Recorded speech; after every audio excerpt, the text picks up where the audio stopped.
Nous poursuivons tout de suite cette matinée avec Cloudreach. Donc tout d'abord, Monsieur Rachid Mafoufi. Monsieur Mafoufi, bonjour. Bonjour. Et Thomas Link, bonjour. Bonjour Bertrand. Monsieur Mafoufi, vous êtes Senior Sales Executive de Cloudreach. Monsieur Link, vous êtes Principal Cloud Architect Lead de Cloudreach toujours. Et nous sommes là pour parler du rôle de DevOps. Alors, nous allons tout de suite nous poser la question, en fait, comment on organise finalement l'entreprise avec DevOps. Alors, précisément, c'était la première question que je voulais vous poser, c'est comment on organisait avant DevOps. Et après, on verra après. Exactement. Alors, en fait, avant DevOps, il y avait deux équipes. D'un côté, l'équipe Dev et de l'autre côté, l'équipe Ops. Finalement, assez logique. C'est assez logique. Donc les équipes Dev, suivant les entreprises, elles étaient organisées soit par fonctionnalité, soit par technologie. Et puis de l'autre côté, les équipes Ops, elles étaient souvent transverses. Donc elles travaillaient avec plusieurs équipes de développeurs qui avaient chacun leurs habitudes et qui étaient souvent assez différentes. Et en fait, chaque petite équipe a continuer son petit bonhomme de chemin chacun de son côté et à évoluer chacun de son côté. Donc les équipes Ops ont fait de plus en plus de monitoring d'un côté, puis du configuration management avec des outils comme Chef ou Puppet pour essayer d'automatiser tout ce qu'ils faisaient et améliorer la stabilité des workloads.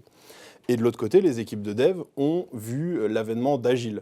Et ça a changé énormément les équipes. On est passé de cycles de développement très longs à des cycles de développement très courts, de 1-2 semaines en fonction des sociétés. Et ces deux évolutions, elles sont pas antinomiques, mais elles répondent en fait à des besoins business qui ont été exprimés. Et aujourd'hui, à l'époque du monde où tout va vite, on a besoin de nouvelles fonctionnalités. On a besoin de ces nouvelles fonctionnalités de manière très fréquente. Donc on a des clients, nous, aujourd'hui, qui publient des nouveautés sur leur environnement de production tous les jours, voire même plusieurs fois par jour pour certains. Et ces mêmes clients, ils ont besoin d'une stabilité qui soit à toute épreuve. Aujourd'hui, quand on a un environnement en prod, un produit qui est disponible sur Internet, c'est inconcevable d'avoir un produit qui n'est pas disponible. On l'a bien vu récemment avec Slack ou avec Google. Dès qu'un produit est indisponible, ça fait la une de toutes les presses. Donc c'est primordial de s'adapter à ces nouveaux besoins et donc de faire évoluer l'organisation vers DevOps. Alors, précisément, c'est la question logique qui vient après. Donc, voilà, DevOps arrive. Donc, vous avez les devs d'un côté, les ops de l'autre. L'un et l'autre évoluent, puis à un moment donné, ça se rencontre. Donc, justement, qu'est-ce qui s'est passé et comment, aujourd'hui, les entreprises doivent-elles être organisées ? Exactement. Donc, il y a une zone de conflit qui s'est construite entre les équipes de dev et les équipes d'ops. C'est ce qu'on voit, nous, chez nos clients. Et il a fallu recréer un lien entre ces deux équipes. Donc, ramener les deux équipes sur un dénominateur commun. Donc, il y a eu plusieurs stratégies d'une entreprise à une autre. Nous, ce qu'on voit souvent chez nos clients, c'est la notion de temps partagé. Donc, on va prendre, en fait, dans l'équipe de dev, un développeur, le mettre à 20% de son temps, par exemple, dans l'équipe ops. Donc ça va lui permettre de comprendre les problématiques de l'équipe Ops, de voir ce que c'est de maintenir en condition opérationnelle un environnement. Et on va faire la même chose dans l'autre sens. Donc on va prendre une personne de l'équipe Ops, qu'on appelle généralement les SRE, et les mettre dans l'équipe de dev. Et dans cette équipe de dev, il va voir aussi toutes les problématiques de l'équipe de dev. Donc l'équipe de dev a besoin d'avoir des infrastructures plus rapidement, par exemple, pour pouvoir s'adapter, pouvoir développer plus de nouvelles fonctionnalités. Donc finalement, des scopes qui étaient avant très restreints, très réduits, donc l'équipe de dev avant la mise en production, quelque part, et l'équipe opération après la mise en production, et là, les scopes vont commencer à se confondre un petit peu, et chacune des équipes va avoir de plus en plus de responsabilités pour aller toujours vers les deux mêmes objectifs, qui sont avoir des nouvelles fonctionnalités plus souvent et plus rapidement, et avoir plus de stabilité. Donc ça va amener de la rapidité de mise en œuvre, et la resynchronisation des deux équipes Dev et Ops. Alors ça, c'est très bien quand vous avez une équipe Dev, une équipe Ops. Mais quand vous avez X produits sur des environnements qui, à la base, n'ont pas grand-chose à voir entre eux, est-ce que finalement, ça a du sens de faire tout ça ? Et est-ce que, finalement, on peut réellement avoir un bénéfice à utiliser DevOps lorsqu'on a plusieurs environnements applicatifs, des environnements applicatifs sur des technologies complètement hétérogènes ? Oui, ça a toujours du sens d'utiliser DevOps. La réponse courte, c'est oui. On va essayer de faire un peu plus long. On va essayer de faire un peu plus long. Donc déjà, il faut bien comprendre ce que c'est un environnement applicatif hétérogène. Ça peut être plein de choses. On parle souvent de technologie. Donc ça peut être un langage qui est différent. On peut avoir une équipe de dev qui utilise du Python, une qui utilise du PHP. Ça peut être un middleware différent. Pour déployer par exemple un serveur web, on va avoir d'un côté Nginx, de l'autre côté Apache. Ça peut être un OS différent, d'un côté Microsoft, d'un autre côté Linux. Ça peut être des outils différents. Donc d'un autre côté, on va utiliser CodePipeline, d'un autre côté, on va utiliser Jenkins. Et tout ça, ça crée ce qu'on appelle des stacks techniques. Et au sein d'une même entreprise, il peut y avoir plusieurs stacks techniques. Donc la technologie sépare les équipes. Et là où on va essayer de les réunir, c'est autour de la méthode. Donc toutes ces différentes équipes de développement, elles ont chacune leur spécificité, mais ce qu'elles ont en commun, c'est leur workflow de développement.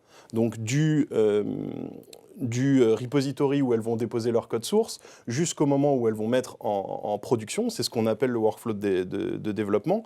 Il y a plein d'étapes. Donc toutes les équipes vont faire du test, par exemple.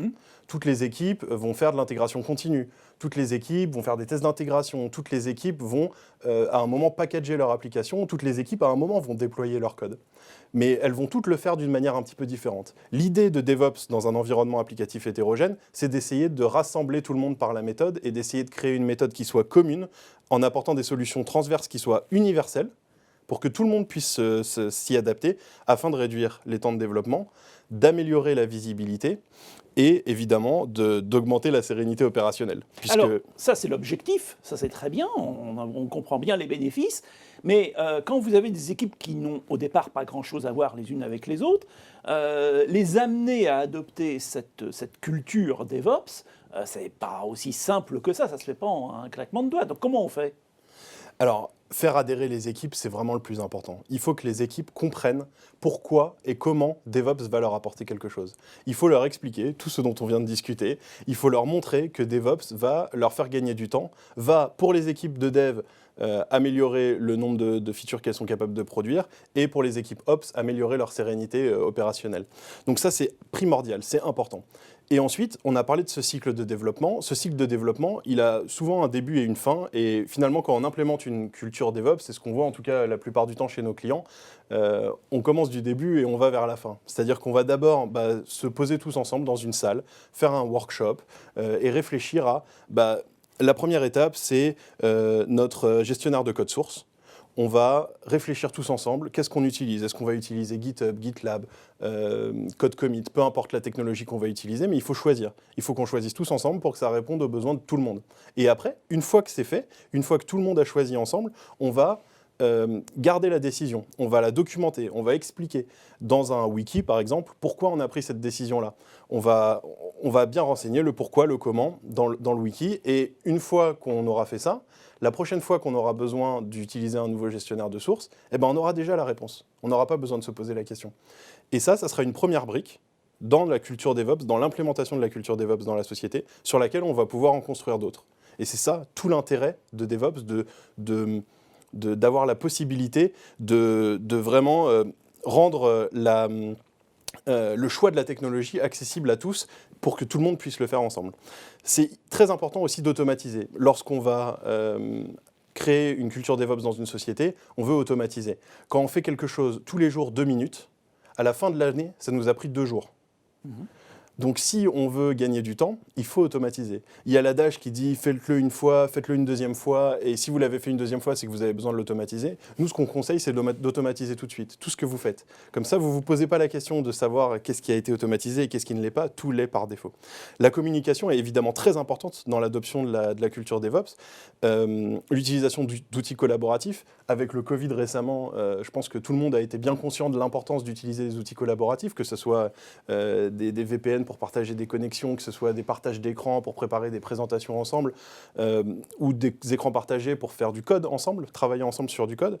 C'est des outils que certaines sociétés sont habituées à utiliser, que d'autres sont un peu moins habituées à utiliser. Il faut aller dans cette direction-là, favoriser l'utilisation d'outils collaboratifs pour améliorer la communication au sein de la société et favoriser la culture DevOps. Très bien. Alors, ça y est, on a notre super culture DevOps, tout le monde est content, tout le monde est heureux. Oui, mais enfin bon, ça reste quand même un idéal quelque part. Alors comment on fait pour le pérenniser, cet idéal? Comment on fait pour pérenniser une organisation DevOps? Alors, en reprenant tout ce que vient de dire déjà Thomas, on a franchi déjà un bon bout du chemin. Maintenant, de façon concrète, la pérennisation, elle vient comment? Elle vient déjà par faire des essais petits, ne pas se lancer directement dans du DevOps sur un gros projet, un gros programme, une grosse application. Commencer avec quelque chose qui est identifié comme un, et désolé pour l'anglicisme, comme un quick win, une rapide victoire. Et au terme de cette rapide victoire, on va être capable de voir l'effet que, et comme l'a décrit Thomas, c'est plus une philosophie à un moment donné qu'autre chose. Hein. Qu'est-ce que la philosophie de DevOps va permettre d'obtenir? Et elle va infuser cette philosophie par le biais du succès. Et donc une fois quand on va vers la pérennisation, une fois qu'on a fait cette innovation, qu'on a fait ces petites victoires, on va chercher à passer à l'échelle. Et là, pour passer à l'échelle, il va falloir en effet mettre en place tout ce que Thomas a défini, bien standardiser les outils, se mettre d'accord sur la façon de procéder et surtout anticiper, hein, même s'il y a une certaine forme d'agilité dans le DevOps, il y a aussi, et c'est aussi d'actualité, une forme de planification à avoir. C'est vrai que la magie de cette méthodologie, c'est que c'est un mélange d'agilité et de planification. Et donc, à terme, on va vouloir développer des nouveaux produits, créer de l'innovation. Et pour créer ces nouveaux produits qui vont forcément ramener comment dire, de la croissance à l'entreprise, bah là, il va falloir mettre en place ce qu'on appelle des sprints sur 2 semaines avec des fonctionnalités des produits qu'il va falloir développer et passer à l'échelle de l'entreprise par le succès. Très bien. Alors j'aime bien quand on rappelle que l'agilité, ce n'est pas l'anarchie. Donc ça, je ne peux que vous approuver. Messieurs, merci beaucoup. Merci Bertrand. beaucoup. Et tout de suite, nous passons à notre intervenant suivant.